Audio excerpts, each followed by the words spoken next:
Hi friends, if x square plus x square equal to x power 4, then what is the value of x? We will try to find out. Now x square plus x square, they are like terms, so I can add them. That is going to be 2x square equal to x power 4.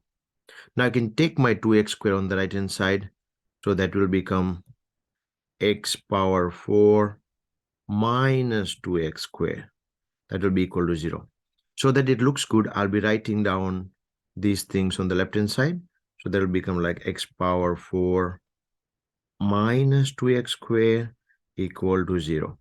Now, in these two terms, I can take x square common. So my x square is going to be common. In another bracket, in the left hand side, I had x power 4 and x square is common. So left over will be x power 2. Minus second term 2x square. X square is out, so left over will be 2, and that is equal to 0. Now individually I can equate them with 0. So my x square is equal to 0, or my x square minus 2 is equal to 0.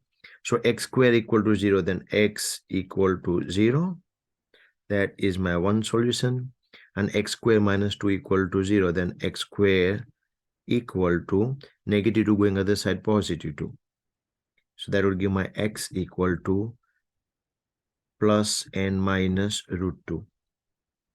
So my three answers is x equal to 0, x equal to root 2, and x equal to minus root 2. They are the three solutions of this equation. Thank you guys.